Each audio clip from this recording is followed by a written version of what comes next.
Alrighty, in this video, we are going to be talking about doing production builds. Now, what exactly your production build will require is going to depend entirely on your project. But we already have this less and babble thing going on right here, so I guess I'll show you guys how to amend our gulp file to support production builds. Now, what do I mean by production builds? What I mean is taking our files and processing them so that they will be appropriate to serve in production. Now, during development, you might have a bunch of different JS files. Your files won't be minified, they won't be compressed or anything like that.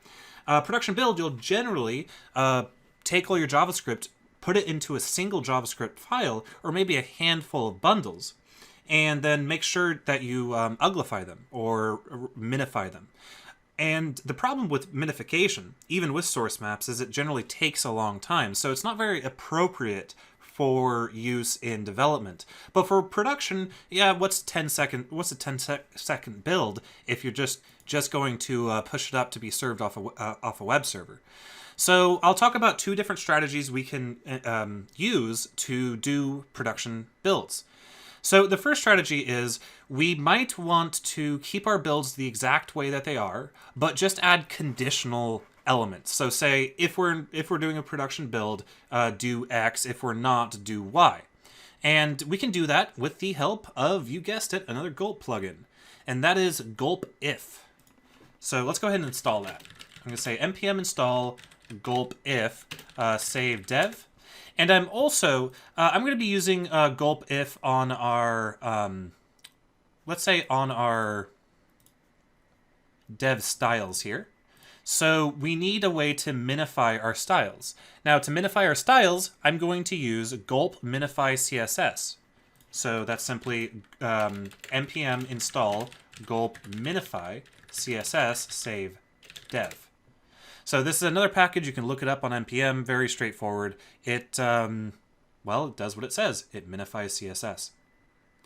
All right, so we don't have to import those plugins because we already have all our plugins being imported. So let's see how we can use Goldbiff with dev styles.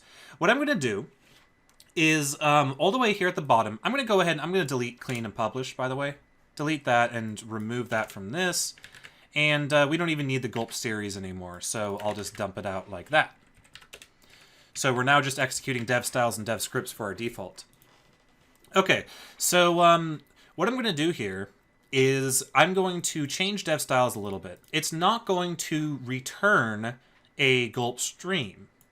Instead, it's going to return a closure. So I'm going to say is production, and then I'm going to say return a function. And that function is then going to be the function we had before, or the entire body of the function we had before. So now to invoke dev styles, we don't do dev styles directly. So if I did gulp default right now, we'll get an error because it's not returning. Oh, cannot find module gulp load plugin. That was entirely my fault. I went ahead and reinstalled it. You can ignore that completely. So it's not going to work. So I can't say gulp default. Because, clean's not defined. Where are you, clean? There you are. Go away. I don't like you. Okay, it's not going to work because dev styles is now a function that's returning a function. So we actually have to execute this dev styles function. But we can pass in this flag of whether or not it's production. So I can say dev styles, and I'm going to pass in false. So now it'll work. Of course, it'll be listed as anonymous, but whatever. We could fix that by coming up here and saying dev styles, set that to false, and then instead of invoking the function directly, we can say dev styles. So now we're just invoking what was defined here, and what was defined here was an invocation of dev styles, which actually returned the task we wanted, but it has this is production flag that it can use to change different things. So now I can say gulp default, and now it says dev styles instead of anonymous. So how would we do our production styles? Well, we'd simply do gulp task prod styles, which would be defined as dev styles true. And now dev styles is no longer an appropriate name for this function, so I'm just going to rename it to styles. All right, so again, this first method is where we're going to have one task that does different things depending on the flag that was passed in when we registered the task. So how am I going to do this? Well, I'm going to use Goldbiff. So what I'm going to do is I want to say Goldbiff If we're not in production, do source maps. If we are in production, don't do source maps. So how do I do that? Well, I pipe it in to money.if, pass in the condition, which is not is production, and then pass in this. So it looks kind of ugly, and it is, and this is actually not my preferred way of doing this, but I just wanted to show it for completion. So we have a pipe into the if plugin. And then if this condition is true, then pipe it into this plugin. If it's false, then just send it right on its way. Now, of course, we have to do the same thing for sourcemaps.write. So instead of what we had before, we're going to do money if not is production, money sourcemaps.write. And then I can go ahead and completely remove that. So now, if I do gulp styles dev, dev styles, derp, and I open up public styles site, we get our source map. But if I do gulp prod styles and come back into site.css, we no longer have our source map. So that's a good step in the right direction, but we're still not minifying. So let's go ahead and minify this. So what I'm going to do is after our auto prefixer, that's important. We want the minification to happen after everything is done. I'm going to say pipe money if is production this time. It's not a not is production. We only want this to happen if it is production. I'm going to go ahead and use that plugin that we grabbed, the gulp minify CSS, which is simply Minify CSS. Now, the actual plugin name, if we look at package.json, is gulp-minify CSS. But because dash is not a valid thing for JavaScript, it'll go ahead and camel case it for us. So it's Minify and then a capital CSS to access this plugin. So now if I run gulp prod styles and come back to site CSS, check that out, it is minified.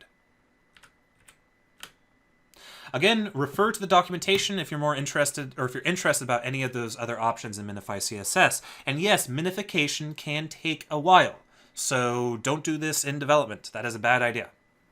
But for production, it's fine. You know, what's a couple seconds? In development, a couple seconds is an eternity. All right, so that's one way to do a production versus non-production build. We simply create a wrapper function that takes in a parameter, and then we return the actual task that modifies its behavior based off that flag.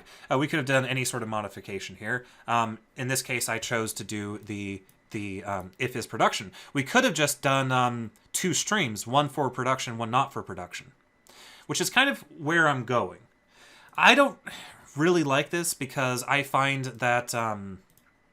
yeah, you kind of repeat yourself a little bit, but I find that repeating a particular task for production mode over non-production mode tends to be easier to understand and maintain.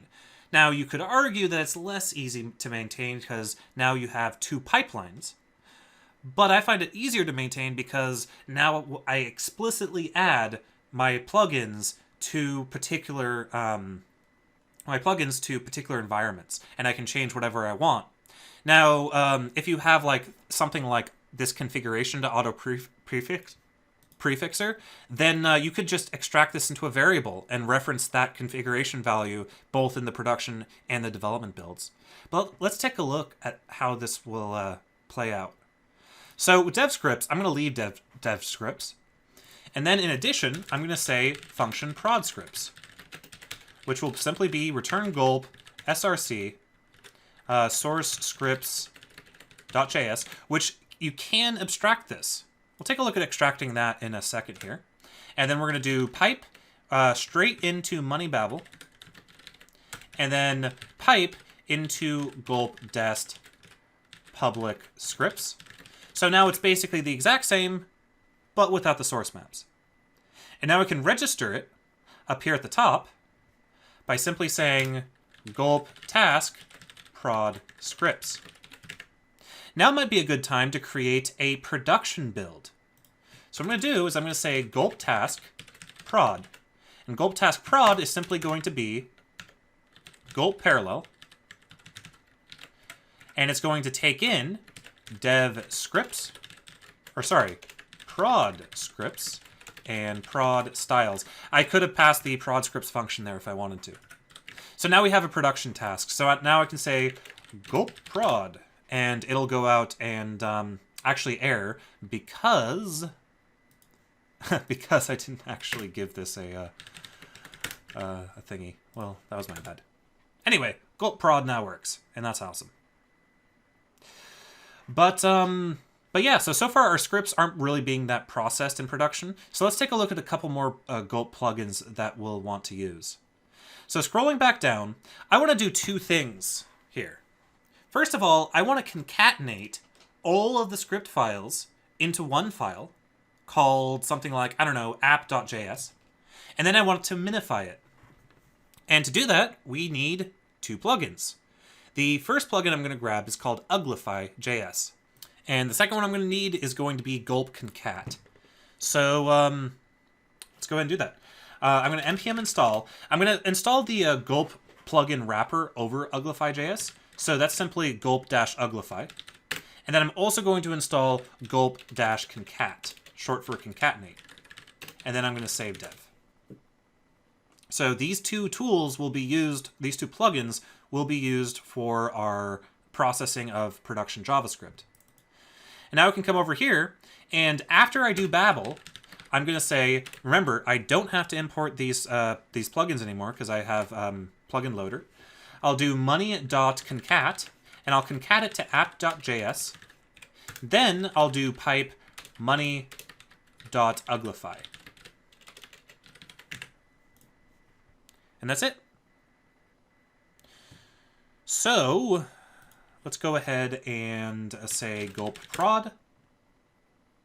And now, look, it did take a little bit more time. And that's because Uglify is a little slow. And I did fail miserably with this. So let's go ahead and delete all of this stuff. You might have noticed that, but I certainly didn't. We need gulp scripts and then a slash. So let's go ahead and prod again. Now this, like I said, can take a very long time if you have a lot of JavaScript. But if I open app.js, check that out. It got passed through Babel, all of my JS files got concatenated, and then it got uglified. And now we have production-ready JavaScript. So that is super exciting. And that's my preferred way to do production versus development scripts. I prefer to separate them. Some people don't, and that's totally cool. I just don't agree. Okay, so let's look at a way that we can clean up this gulp file a little bit. So what I'm going to do is up here at the top, I'm going to create a configuration. I'm going to say const config equals, and I'm going to create an object. And then I'm going to say styles. And for styles, I'm going to go ahead and pass in another object, and I'll put in, we have our source, and our source is, in this case, simply going to be our one less file. So source styles site.less. Now we could also do an array if we wanted to, because we're going to pass this straight into gulp source. And then we'll do dest, which is going to be our public folder. So public styles. Then we can do our scripts. Our source for this is simply going to be source scripts recursive search directory.js. And then our dest is going to be public scripts. And we can even go further with our styles. I could say auto prefix is going to be, what did I set that to? Last two versions. So you can kind of see what I'm doing here. I'm taking all these kind of hard-coded configuration options that we used in our tasks, and I'm putting it into one object at the top of our file to make things a lot easier to work with. Not only that, now that when I duplicate my tasks for development and production, I can reference these so I only have to change them once. So the way we would use it is, for example, jumping down into our styles, we would replace this source with config styles source. We would change this browsers with config styles auto prefix, and we would change this dest with config styles dest. And there we go. We now have a much more generic styles task. Now let's go ahead and kill that repetition we have inside of our scripts tasks. So the source becomes config scripts source, and our dest becomes config scripts dest. And if we had other options that we passed into Babel, we might want to also put that in our config. So let's do the same thing here. Config scripts source, and then config scripts dest. We could even maybe move this out as well. I can say, I can add a new config value, maybe config scripts prod bundle, or how about just bundle? And then, of course, I have to define that property by scrolling back up to our configuration and saying bundle is app.js. So now I can come over here and say gulp prod, and it'll work just like it did before. So we have our 2 production-ready assets. And if you wanted to add more JavaScript files or more styles, you would do so here. So again, we can still do gulp, which will do our development. But speaking of that, I generally like keeping our default not like this. What I mean is, I generally like keeping the default as a reference to one task. So what I could do is I could come down here and create a task for my development. So I could say something like gulp task dev, and gulp task dev will simply gulp parallel on our dev styles and our dev scripts, and then our task default simply becomes, we can just go ahead and do gulp series and then pass in dev. And then we might want to move the default underneath the prod. I usually like the default being the last thing defined. So now we have our dev stuff all grouped together, we have our prod stuff all grouped together, and we have our default stuff. And maybe I can clean this up even further by doing that. So there's a really nice little symmetry going on here. But now if I do gulp default, it's going to execute my dev task. But now I can also do gulp dev directly if I want to. I just find that organization a lot easier on the eyes personally. So yeah, so that's our gulp file. We've looked at really a real world gulp file. There's not a whole lot here. Obviously, if you had more stuff to do, you would npm install gulp dash whatever and go ahead and add it into your pipeline.